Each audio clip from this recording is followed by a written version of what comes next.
Hi guys, it's StephanieGrams, Memory Bears and Keepsakes LLC and Sewpreneur.com.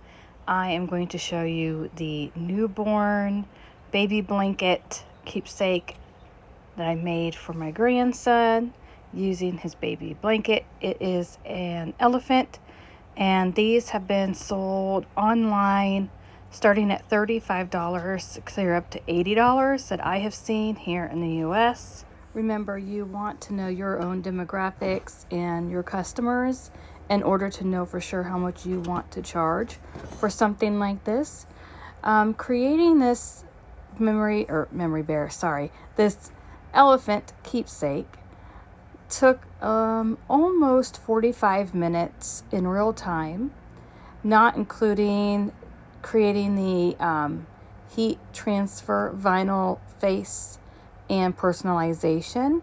That took an extra half hour or so using my Brother Canvas workspace software. So if you want to chart your time from the minute you get out the pattern and you lay the baby blanket down, clear to the very last stitch or last personalization, that would have been about an hour and 45 minutes of my time. Again, that's just, I can work a little bit quicker than some people and might be a little slower than others. It's just do a great job and work with what you've got. This elephant pattern is not mine. It was a free downloadable PDF I found online. I will try to find the link to it. I made this elephant several months ago, so I'll see if I can find it. What I'm trying to do here is match the stripes of the baby blanket. This was a newborn blanket that came home with my grandson, and so I made this for my daughter and son-in-law. Just something that my little grandson can have as he grows up and maybe one day gets married. Just have something neat to have. I need to make sure that I actually labeled it made by grandma, but I will do that after this video. But anyways, I'm just taking my time to match the seams.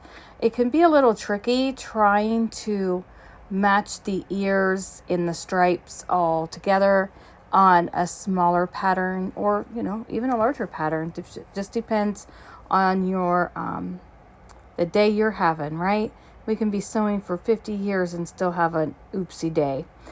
So I'm just checking the seams. I finger press a lot of my seams. I wanted to make sure that they would lay flat whenever I would sew the perimeter. Again, you can put it together however you want. I'm going to show you right there. I'm just showing you the face because there's 3 pieces of this pattern for each side. It's the face and trunk, the ear, and then the body, and of course there's a little tail. Right there I was just marking the eye placement because I want to make sure that the eyes are equal whenever you're looking straight ahead at the elephant. And you'll see the finished product at the beginning of this video, and then I show it again at the end. I just use a 1/4 inch seam around the elephant's trunk and body. I take my time around all of the curves, even though I did use iron-on, stabilizer, or interfacing, whichever you prefer. The blanket itself would slip around, and so I wanted to just make sure I took my time around the perimeter of this trunk. I don't sew many newborn birth stack keepsakes. That's not really the clientele that I have. But if somebody were to reach out to me, I would definitely do this again. I enjoyed this little sewing pattern. It was something different to sew, and I'm always up to a new challenge when it comes to sewing patterns. So be sure to like and subscribe to this channel because there will be several new sewing patterns coming out towards the end of Q2 of 2023. Right now it is April of 2023, so it's the beginning of Q2. There's been a lot of updates and changes in my LLC, and if you follow and subscribe to this channel, you will be able to get some really good tidbits of information on owning and running and growing a memory bear and keepsake sewing business.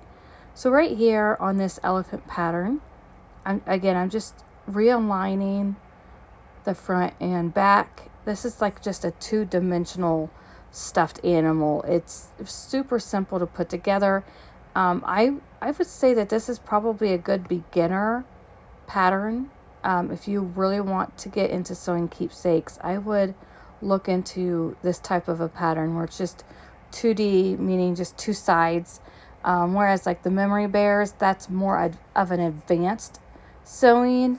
And you can definitely learn, but if you want to start out with something more simple, I would stick to just a two-sided stuffed animal, such as this elephant.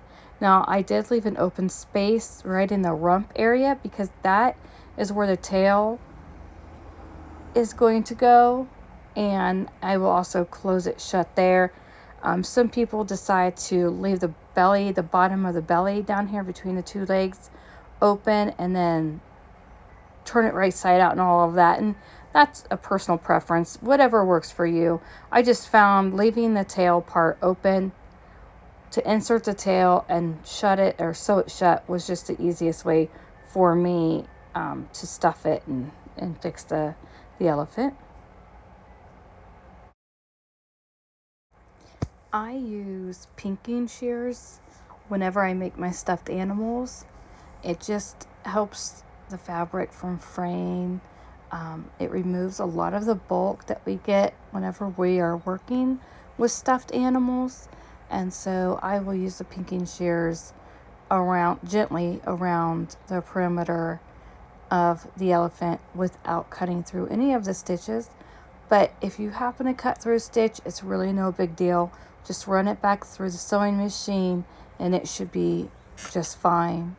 You would just want to make sure that your needle was on the same thread line as prior to you snipping through it.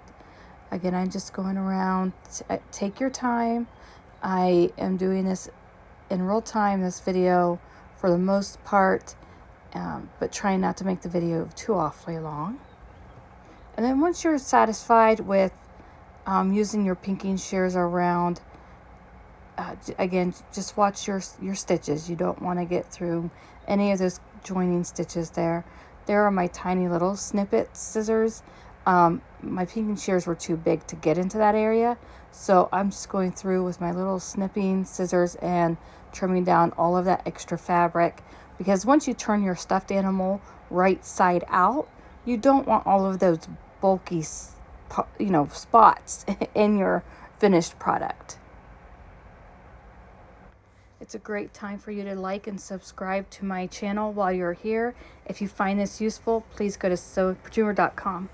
Here I am. I'm going to turn the elephant right sides out. And again, just do this gently. You want to make sure that you don't bust through any of the seams, especially if you're using a thinner fabric, just like this newborn hospital baby blanket. They're not very thick or sturdy blankets, and so it's really it's very easy to like poke a hole through it or rip out the stitches. So you definitely want to take your time and just pull a little bit out of it at a time through that opening. And the opening, again, that I left was for the tail and also where I'm going to stuff it. Take your time to push through all of the curvatures, curved areas, the ears, the trunk, and both of the legs. You'll want to have nice, smooth seams. If you're interested in learning how to sew additional keepsakes, memory bears, other stuffed animals, and other products to have a full-fledged memory bear keepsake business, please subscribe to this channel. ring the bell for notifications, give it a thumbs up, leave a happy comment below underneath this video, and as always, join Sewpreneur.com newsletter to stay up to date with the upcoming volume 2 of my best-selling book called The Ultimate Guide for Memory Bear and Sentimental Sewing Business Owners. Again, it will be volume 2 coming spring of 2023, along with our online, very popular online classes, which will be published June of 2023. So definitely join in on the fun, Sewpreneur.com, and have a great day. Thanks, guys.